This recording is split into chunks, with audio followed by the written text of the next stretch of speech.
Hello, my name is Amir Dini, and I am your presenter today. And here we are. Now I have my laser pointer. So I'm your presenter today, and we are in the series of what we call remove environmental risks from the transaction. And when we talk about the transaction, we mean in the most majorly the commercial real estate transaction. Sometimes we run into environmental issues with transactions that deal with residential properties, but I would say this is the exception, not the rule. Mostly, probably 99% are commercial real estate transactions.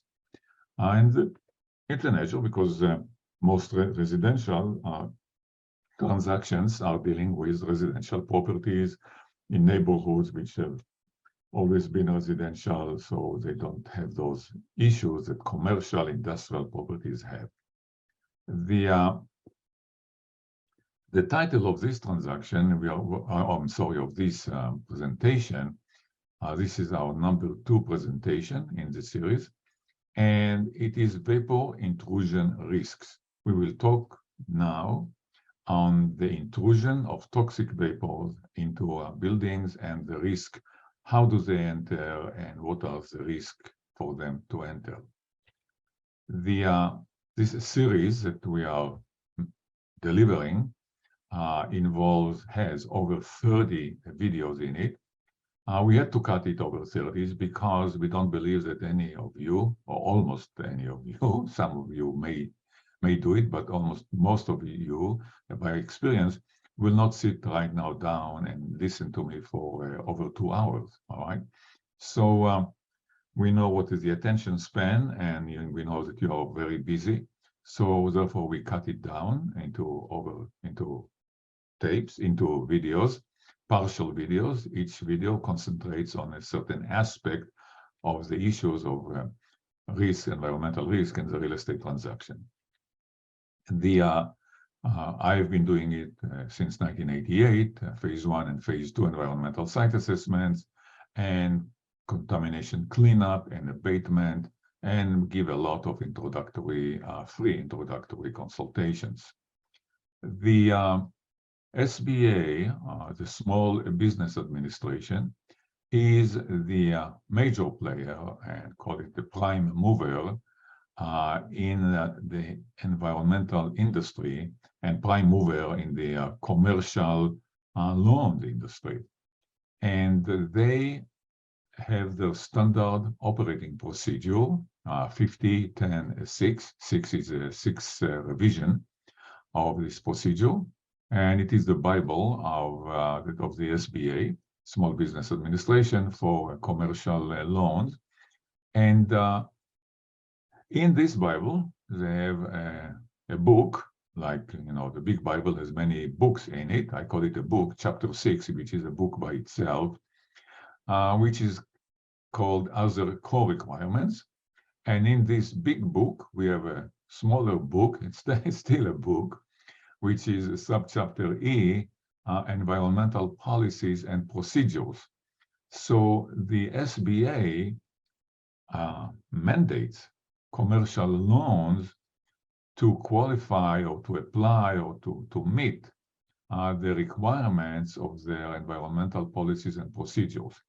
And to my knowledge, most institutional lenders, if not all, follow also the SBA rules for environmental policies and procedures. So even if the loan is not or may not be backed up by an SBA guarantee or whatever, most institutional lenders nowadays, they have the same requirements as the SBA. So we better get acquainted with it.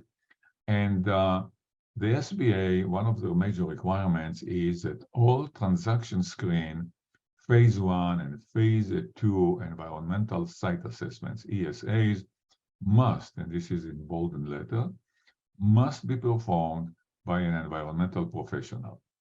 So transaction screen, this is a kind of a short version of a phase one, and it's hardly being used today.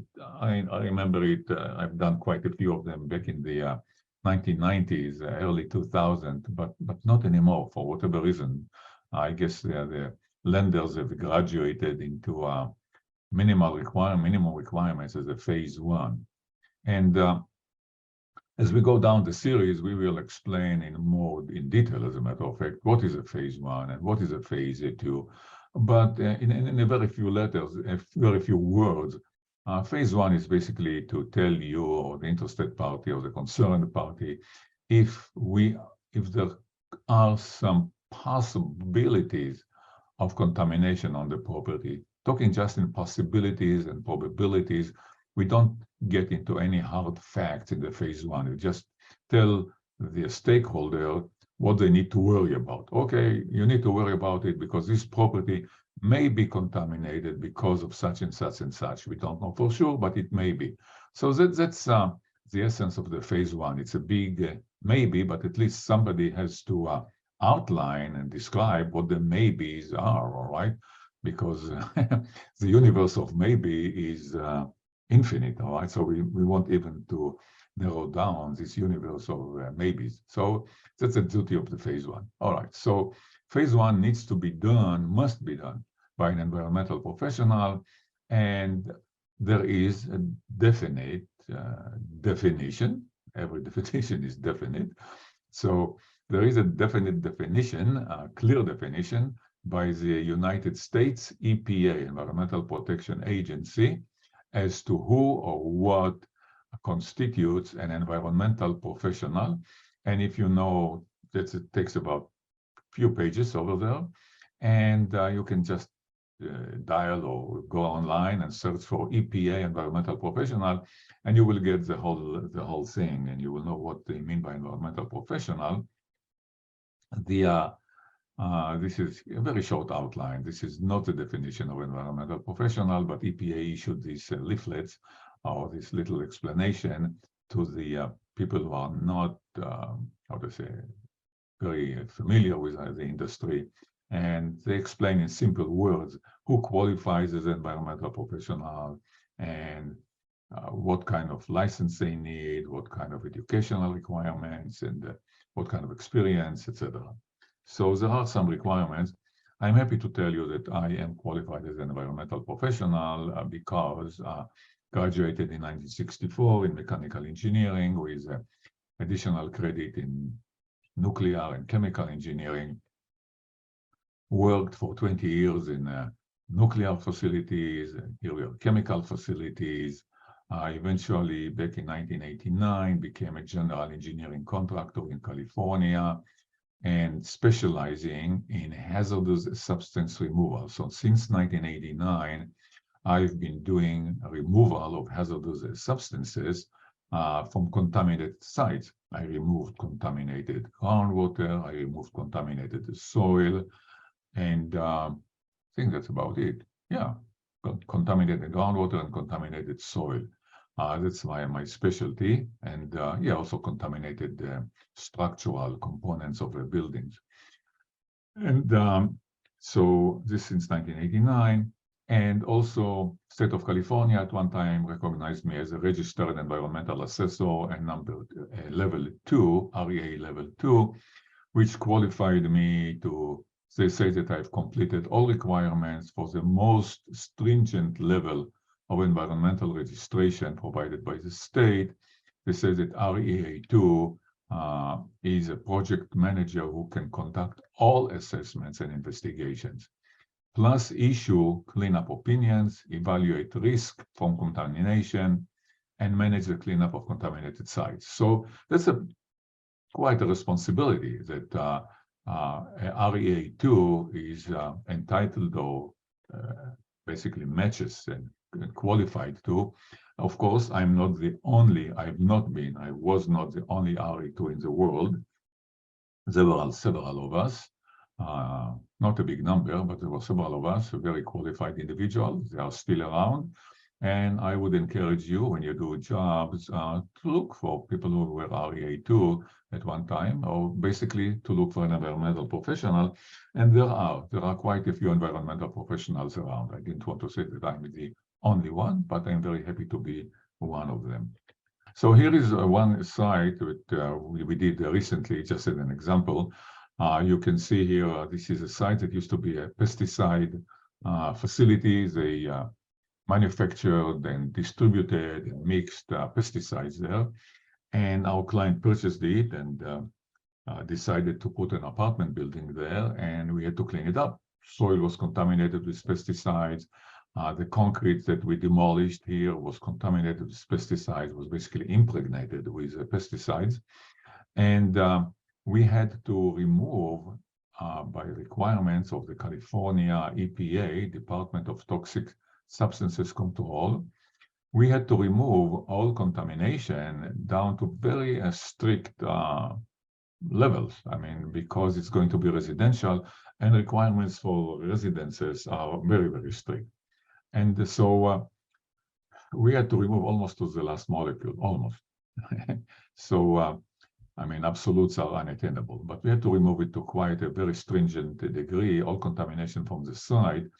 The concrete was impregnated, the soil was had a lot of pesticides in it, and when we broke the concrete, when we excavated, we created dust, and the dust was flying in the air, would fly in the air, but we did all that we can to prevent the dust from flying in the air, because the dust was or would be contaminated with pesticides, and if it goes around across the fence here to the neighbors, and these are families with children, and they inhale toxic dust, guess what? It's not very pleasant, all right?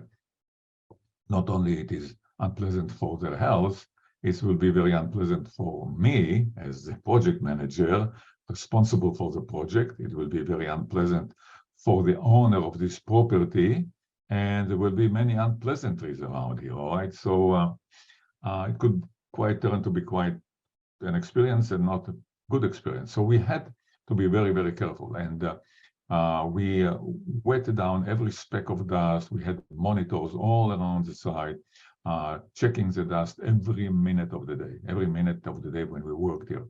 And whenever the dust level exceeded a very stringent level, every movement on the site stopped dead, okay? We waited for 30 minutes until dust calmed down, everything is okay, then we continue. So that's the nature of the kind of the works that we do when we remove hazardous substances. I'm glad to tell you that right now there is a 16-unit apartment building there, and our client is quite happy. The proverb says, pearls don't lie on the seashore. If you want one, you must dive for it. So there is a pearl here on the left. And I think this lady here looks like a pearl to me all by herself. Very nice young lady. And so pearls, we have to dive for them. It's not on the shore, okay? So if you want to find some pearls, and there are pearls in the contaminated properties. I have a client who bought contaminated property for about $3.5 million, stayed with us for about 2 years, spent with us about $200,000, and sold it for $6.5 million after that. So it was not a bad transaction. It was one of those pearl transactions, and they are there, okay? But you need to dive for them. So we're talking here in this presentation about the intrusion of vapor into buildings. So here is one example here. I showed this slide in a previous presentation, and but it also pertains to this presentation. You see here an industrial plant, and they have above ground storage tanks, and the tanks are, a tank is ruptured here and is leaking this red substance, which goes down. This is groundwater. It does not go into the groundwater because it's lighter than the water, and it evaporates. And it evaporates. We have this purple plume, purple color plume, and it moves as a vapor in the soil, and it moves under this residential building. And the innocent tenants here, or inhabitants or occupants, don't know that they are inhaling toxic vapor. So this is the major hazard or major concern that we are handling in real estate transactions. We want to know if, let's say, our client is interested in purchasing this building, and they, of course, they know everything here for them is unknown. Whatever you see on the picture for them is a blank slate. They don't know anything. Well, then they retain us to do a phase one, and we tell them, well, what do you know? We have this industrial plant here. We are concerned about them. And then they say, well, okay, you have concern, do a phase two. And we'll talk more about a phase two. We do a phase two. We find this toxic cloud in the ground, all right? So these are the kind of things that we go through in our transaction. Hopefully, we don't find anything, and then everything is clean, and the transaction moves through. So here is another rendition of what I showed you a minute ago by the Department of Ecology of the state of Washington. And there is a landfill here on the left, and they contaminated the soil, it went down to groundwater, migrated with the groundwater, evaporated back into the soil, and there is this residence here, and it goes through the floor cracks. You see it moves into the basement. It goes to the crawl space. From the crawl space here, it moves into the building, and the poor guys are living here, and they have no idea that they are inhaling toxic vapors. Here is a picture of a plant, industrial plant that we handled. The air inside contained some toxic substances that anybody here was inhaling.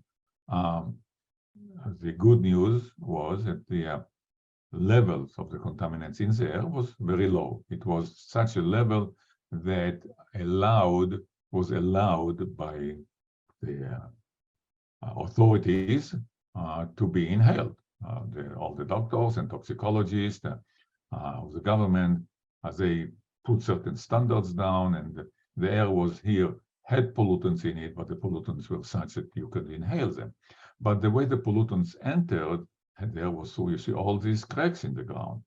And what we did, we investigated the area in a big way, and we found all the contamination under the floor, and we sealed all the cracks in the floor so that it will not enter into the building. So this is one way to protect the building. Go around, seal all the cracks. But of course, it depends on the amount of the cracks that you have. So, but the point that I wanted to make to you is that cracks in concrete will let toxic vapor enter into a building. And you see some example here of some of those cracks.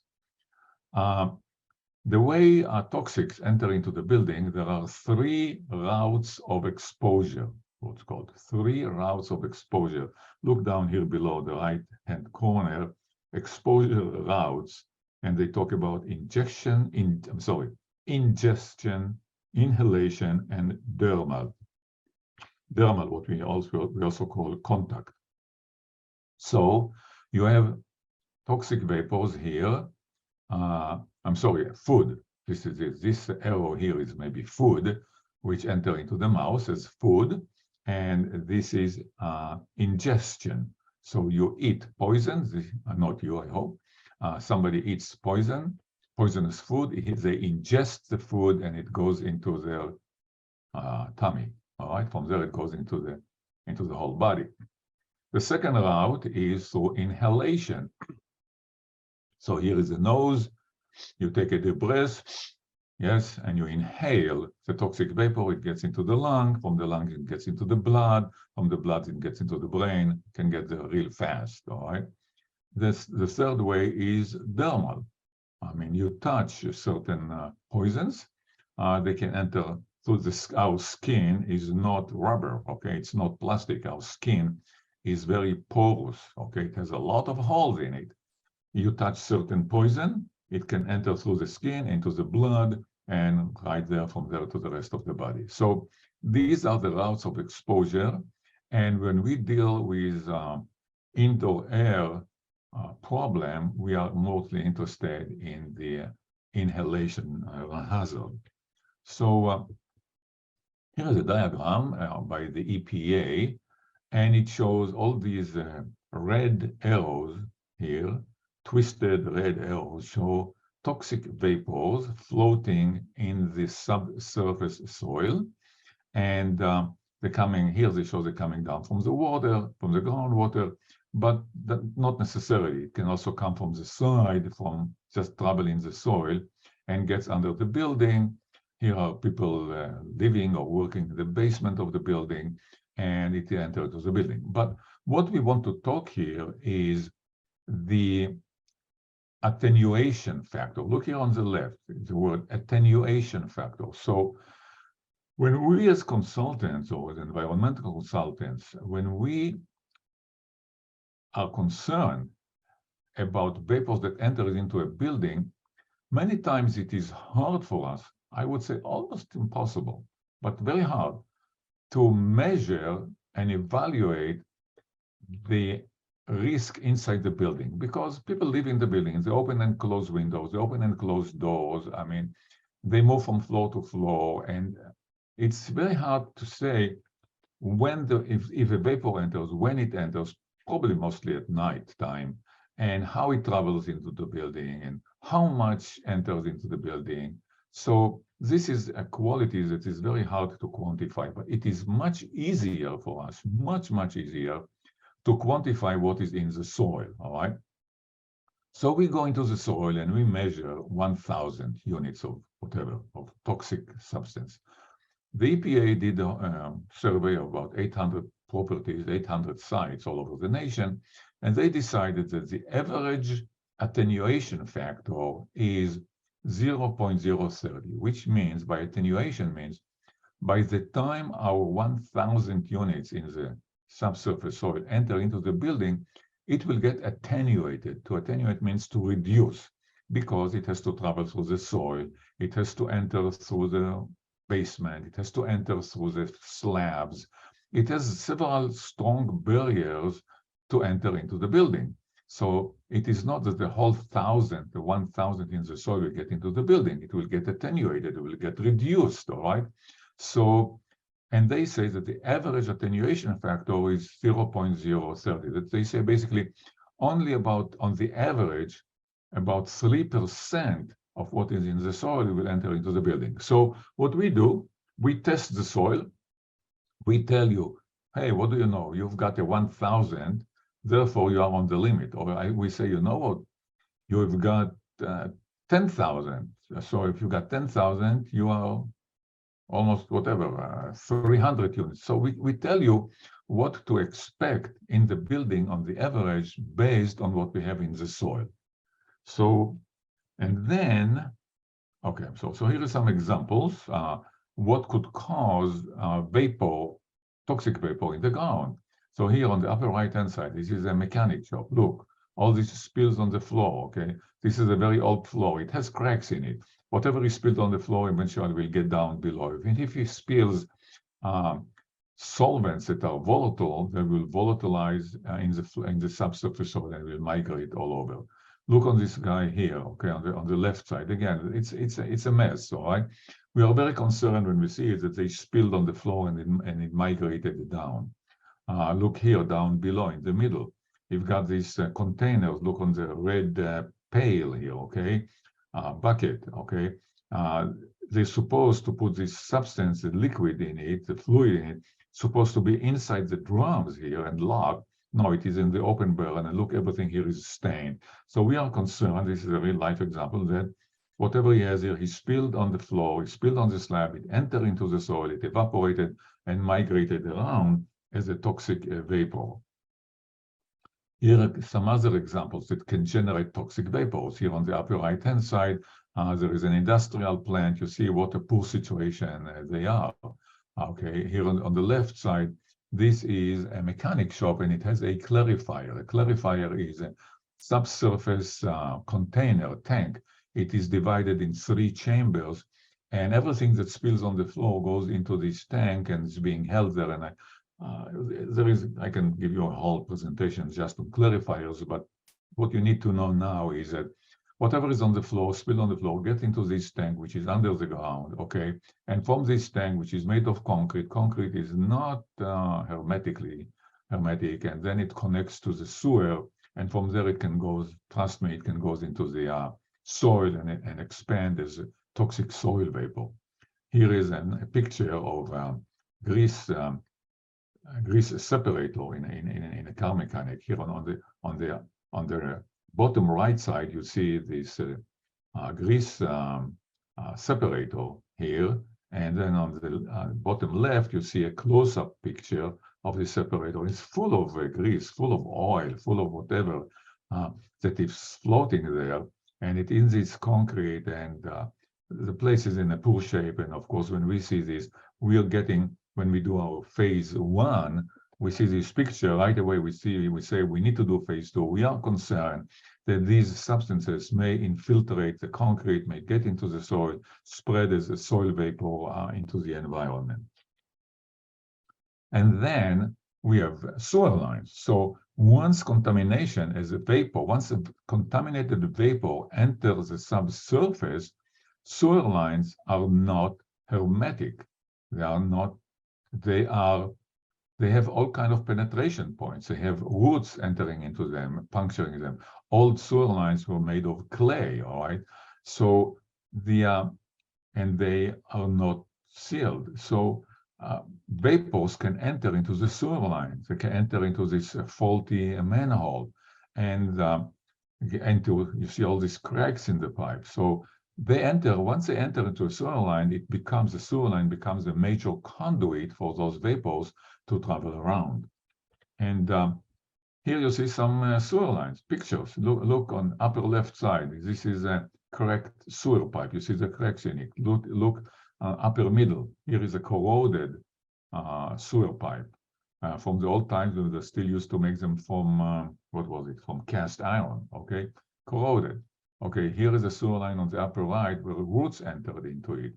Here, bottom right, here's another cracked sewer line. Bottom left, here is a sewer line broken. Okay, so sewer lines are not hermetically sealed, and once you have toxic vapors in the ground, they enter into sewer line, and then they have a major highway or a freeway to travel around and get into buildings. Here are sewer connections inside buildings, okay? These are faulty sewer connections. Here, upper middle, it's faulty. Look on the upper middle left, upper left.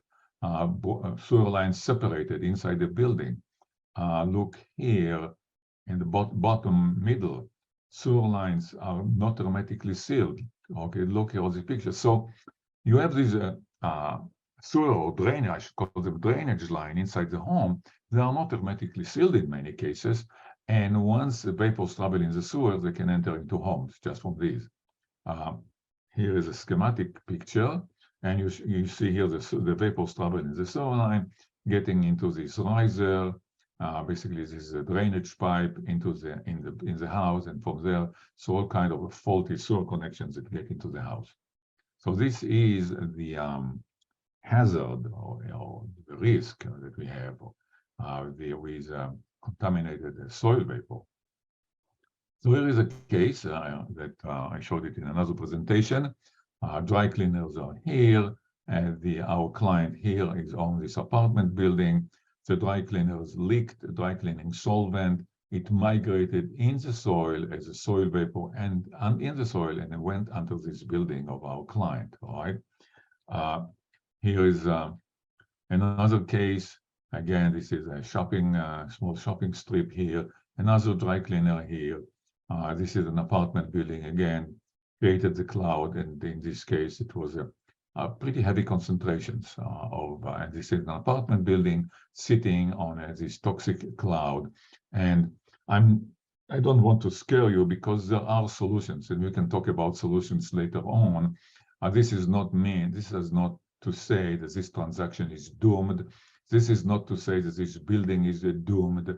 No, we have a situation here, but the situation can be resolved, all right? But we need to know about it, as we say, the devil that we know, okay? Once we know the devil, once we know the details, we can resolve the situation, but we need to know about it.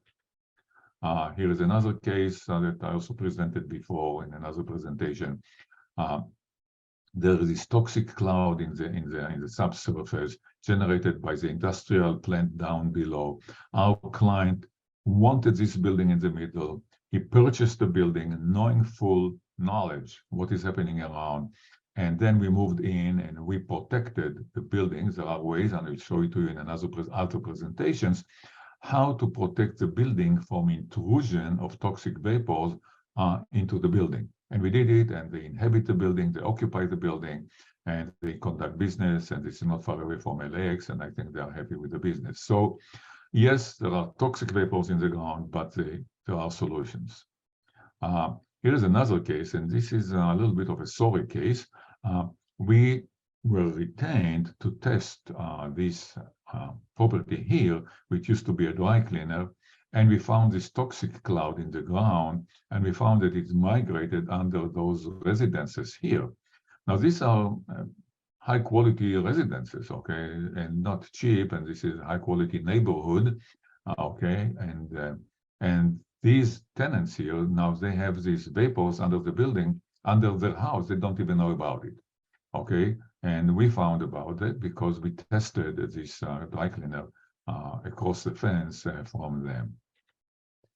So thank you very much for being so patient with me. Call me anytime. I'm available to you for questions and answers, and no limit of time. Call me at 323-899-5001 or email me at amirdini.com, and I will talk to you and send me reports that you don't understand. I will explain them to you. No charge. You're always welcome. Thank you very much.